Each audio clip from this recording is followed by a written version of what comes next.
रिया अब 22 साल की हो चुकी है। वो बहुत खूबसूरत है, इसीलिए उसके लिए अच्छे अच्छे प्रस्ताव आने लगे। शादी में कोई दिक्कत नहीं आई। एक योग्य लड़का मिलते ही पापा ने उसकी शादी बड़े धूमधाम से की। अब वह अपने पति के साथ ससुराल में खुशहाल है। उसकी शादी को 3 साल बीत चुके हैं। उस वक्त मैं इंजीनियरिंग कॉलेज के आखिरी साल में था। कॉलेज सुबह जल्दी शुरू होता था, इसीलिए मैं दोपहर तक घर लौट आता था। घर में ज़्यादातर वक्त मैं और माँ ही होते थे। कॉलेज से लौटते ही माँ की खुशी देखते बनती थी, क्योंकि दिन भर अकेले रहने से उन्हें कभी कभी मायूसी घेर लेती थी। दोस्तों, वीडियो में आगे बढ़ने से पहले वीडियो को लाइक और हमारे चैनल को सब्सक्राइब ज़रूर कीजिएगा। दोस्तों, वीडियो बनाने में बहुत मेहनत लगता है, इसीलिए प्लीज़ वीडियो को लाइक और चैनल को सब्सक्राइब ज़रूर कर दीजिएगा।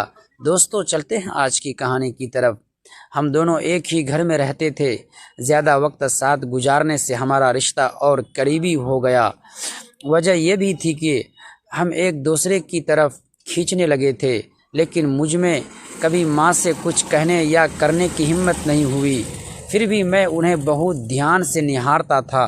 मेरी नज़रें जिस तरफ उन पर टिकती थीं, शायद उन्होंने भांप लिया होगा, मगर वह मुझे कभी कुछ नहीं कहती थी। क्या करूं, कैसे करूं, ये सब मुझे समझ नहीं आता था। कॉलेज में मेरा एक दोस्त था जिससे मैं राय लेता था, लेकिन उसके सुझाव मुझे कभी जचते नहीं थे।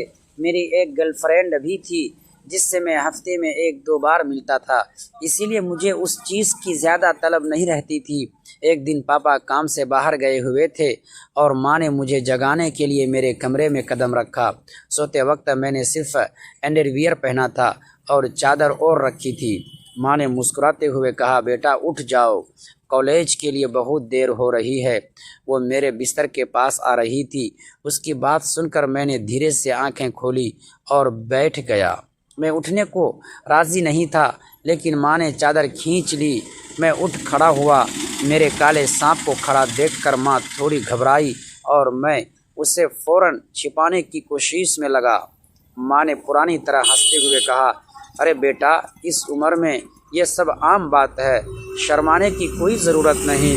माँ मुस्कुराई और बोली, अब तुम जवान हो गए हो, चलो उठो, नहा लो, मैं चाय नाश्ता तैयार करती हूँ। फिर मैं उठा, बाथरूम में गया, नहाया, कपड़े बदले और डाइनिंग टेबल पर जा बैठा। माँ चाय और नाश्ता लेकर आई और मेरे सामने बैठ गई। उन्होंने झुककर प्लेट आगे सरकाई और कहा, लो अब खाना शुरू करो। माँ अच्छे से जानती थी कि मेरे मन में क्या चल रहा है। वो जानबूझकर हाथ टेबल पर टिकाकर झुक रही थी और नाश्ता कर रही थी। मैं खा रहा था, लेकिन नज़रें वहीं जम गई थी। माँ ने देख लिया और पूछा, क्या हुआ बेटा, इतना क्या सोच में डूबे हो? मैंने तुरंत कहा, कुछ नहीं माँ, बस तुम्हारे बारे में सोच रहा था। माँ हल्के से हंसी और बोली, अच्छा जी, मेरे बारे में क्या ख्याल आ रहे हैं, ज़रा बताओ तो। फिर मैंने कहा, माँ मैं तुमसे एक बात पूछना चाहता हूँ। माँ बोली, बोलो बोलो ना, पूछने के लिए इजाज़त की क्या ज़रूरत।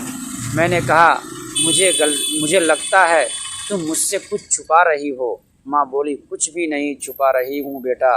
फिर उन्होंने टॉपिक बदल दिया और कहा, तुम्हारा कॉलेज कैसा चल रहा है, और हाँ, कोई गर्लफ्रेंड बनी कि नहीं? मैंने कहा, हाँ माँ, 4-5 हैं, लेकिन एक सबसे स्पेशल है। रिया अब 26 साल की हो चुकी है। वो बहुत खूबसूरत है। ऐसी खूबसूरती जिसे देखकर लोग एक पल के लिए ठहर जाए। बड़ी बड़ी काली आँखें, लंबे रेशमी बाल और चेहरे पर हमेशा खिली रहने वाली हल्की मुस्कान, जैसे किसी शांत सुबह की पहली धूप। लेकिन रिया की असली खूबसूरती सिर्फ उसके चेहरे में नहीं थी, बल्कि उसके स्वभाव में थी। वो जितनी सुंदर दिखती थी, उतनी ही सरल और समझदार भी थी। मोहल्ले की बड़ी अम्मा से लेकर छोटे बच्चों तक सब उसे बेहद पसंद करते थे। उस दिन आईने के सामने खड़ी होकर वह खुद को देख रही थी।